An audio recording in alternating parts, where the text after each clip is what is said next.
Hey there, welcome to this video. Thank you so much for tuning in. My name is Brendan, and today we're going to be talking about how to lose weight in an optimal way, how I lost 64 kilograms and kept it off.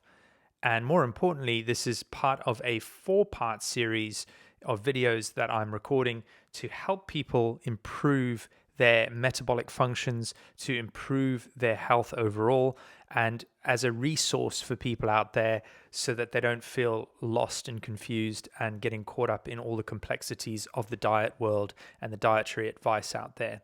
If I can lose weight, you can lose weight. And if you haven't caught the first part to this series, I suggest you go back and look at the first part so you've got a bit more context.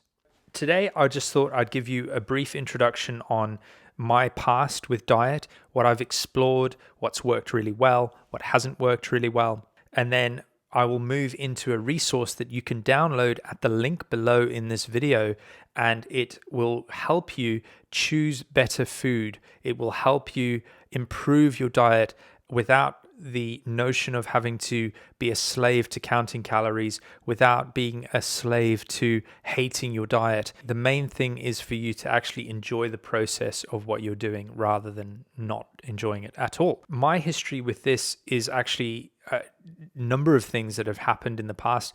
I lost weight by just a restriction diet, eliminating all the bad food and really cutting back on calories. And I lost that weight quite early on in my life. And then I went back to eating all the fun stuff and put weight back on in my life as well. And then it wasn't until I reached sort of my mid-20s that I realized things were not looking good for my health. I was about 25, 26, and I just let my health spiral with cigarettes, alcohol, drugs, and too much food. Now, food is a drug anyway, but we won't get into that today. If you want to check that story out, please check out another video on my channel where I talk about that a little bit more. When I started to lose weight, I started looking at the work of a man called Jason Vale.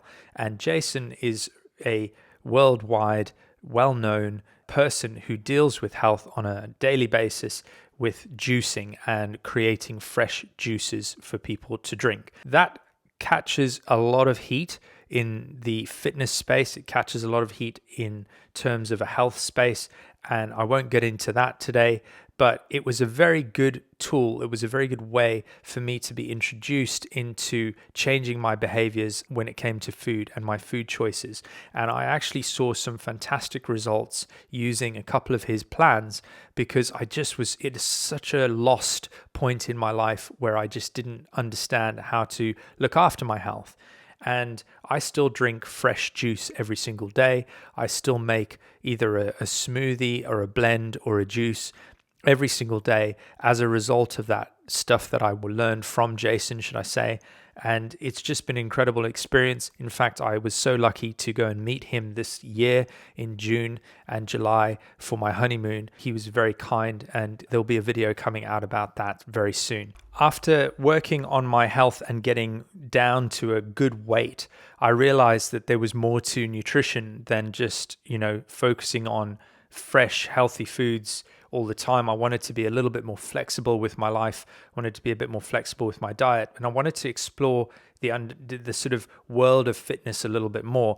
And so I purchased this book by Paul Chek, which is a fantastic book if you're looking to get into holistic health, in particular, how to eat, move, and be healthy. And in this book, I studied the primal pattern diet or the primal pattern questionnaires and filled those out. And I learned a slightly different way of managing my diet, which was a very good way for me to manage it. Paul Chek is well known in the fitness space, in the holistic health space, for his ability to help people heal. And I highly recommend checking out some of his resources as well. Then I became vegan for a year, and I decided to stop eating animal products, stop consuming animal products in their entirety, because I found that it was not very good for the world. It felt like I was watching all this stuff and I was seeing all this stuff and I was like, man, this is terrible. What I didn't realize in the process of, taking out animal products from my diet was that I was actually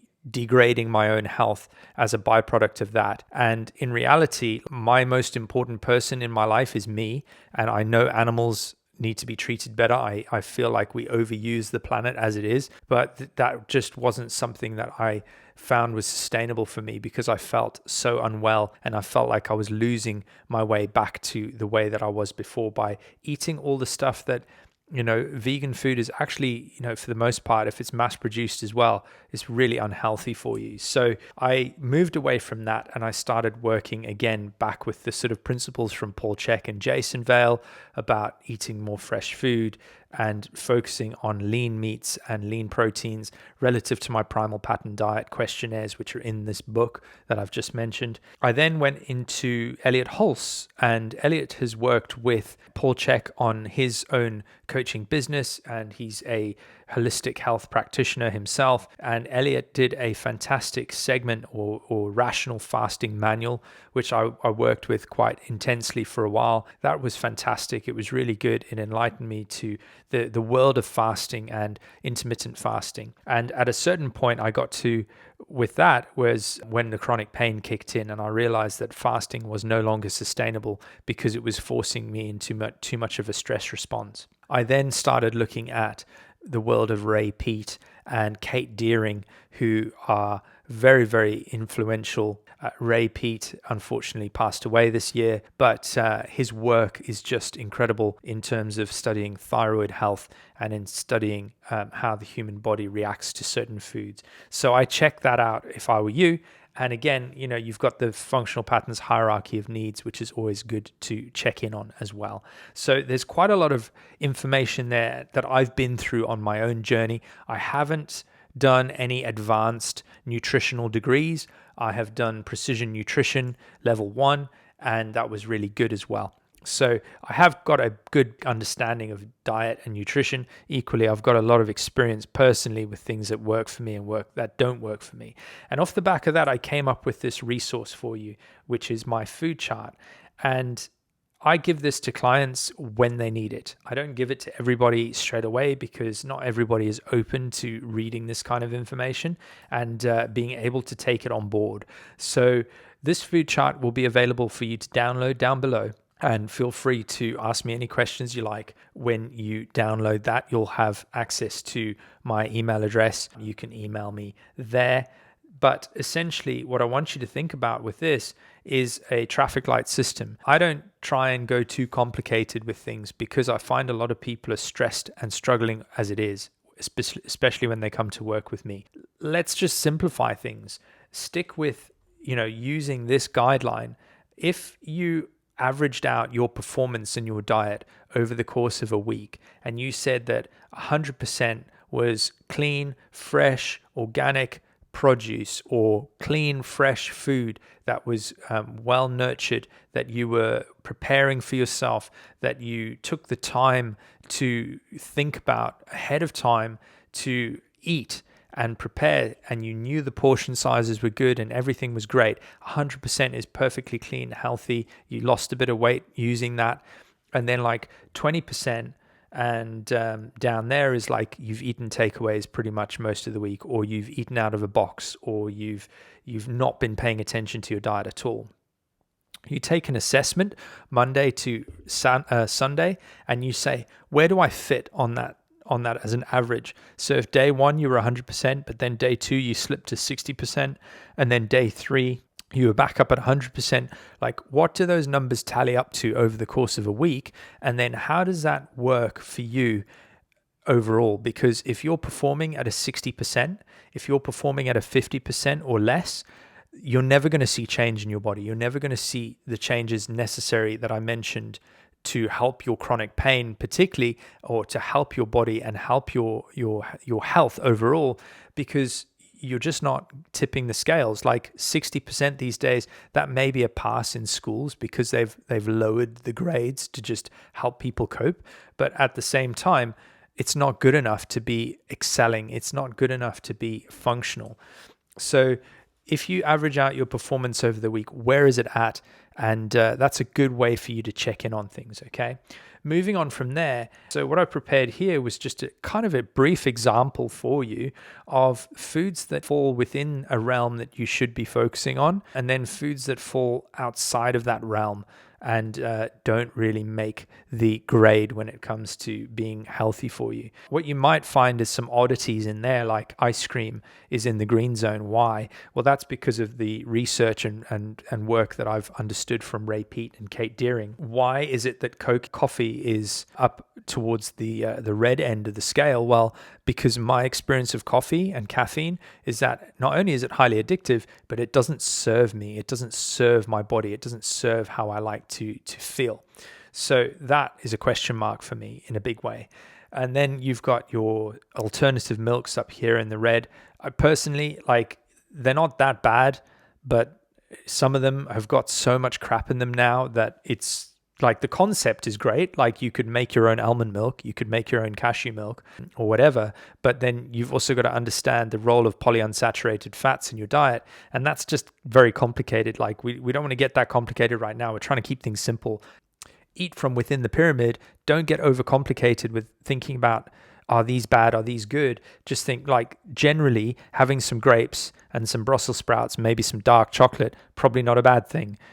Eating chips and crisps and sweets and cereal, that's not a good thing. Eating meat that's not raised congruently with how it should be and it's poisoned, that's probably not a good thing, right? Just thinking like that and keeping it simple. Thinking about a healthy food plate. A healthy eating plate is made of natural, colorful food that comes from the environment as unprocessed as possible. There should be a good breakdown of macronutrients. Macronutrients are fats, proteins, and carbohydrates. To know your primal pattern eating type, please speak to me because that's in relation to this, which is the book from Paul Chek. The healthy eating plate, fantastic kind of visual for people. And what I want you to think about with this is that carbohydrates, like carbs aren't bad. Carbs aren't bad for you. Carrots have carbs in them. Broccoli has carbs in them. Potatoes have carbs in them.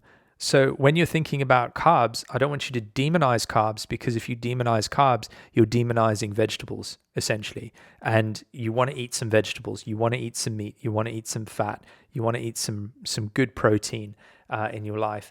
So to understand macronutrients a little bit deeper, I've created a spreadsheet. And in this spreadsheet, you will be able to access that from the link in this document. The understanding of the macronutrients is simple. It's like, look, if I were to rate everything on the reds, the greens, and the ambers, but you had them in a form that made a bit more sense in terms of columns, you would see that what is a fat? What is actually a fat? Okay, well, we've got some good examples of fats. We've got some bad examples of fats. We've got some okay examples of fats. What is a starch and how does that react? What is, we're not going to get into FODMAPs because that could be quite an interesting topic as well. But understanding your macronutrient breakdown is really important when it comes to loading up your food plate and then moving it into your week and kind of going, right, the more I can eat from the green zones, the higher up that 100% barrier that I'm going to be. Okay, how much food should you eat? We're going to actually come back to that in the next video. And then in terms of your hierarchy of needs, this is a great visual from Functional Patterns, which I think just says it all. But good sleep, good food, and good hydration is a fantastic way of controlling your health on a daily basis. Training your body with the right techniques and learning something new on a weekly basis will help you be in better control of your health when it comes to learning something new in context of your health. And spending time in nature as much as possible will help you bring your stress levels down, which ultimately helps you make better choices with your diet. Because if you're stressed, you're going to make bad choices with your diet. I can tell you that right now. Hands up, that's me all the way. All right, so the hierarchy of needs from Functional Patterns just kind of breaks it down quite simply. But think about those sorts of things when you're dealing with your diet. You can download the food chart below. This is the the second part to the 4-part series. Next week, we're going to talk a little bit about, how much food should you actually eat? Like, how much do you actually need to eat as a human being? You can get a visual of that in my food chart if you download that today, but equally, you'll be able to understand it a little bit deeper in the next video. I hope that's been helpful. Please let me know your comments down below, and I will look forward to catching you soon. Have a great day, stay strong, and keep moving.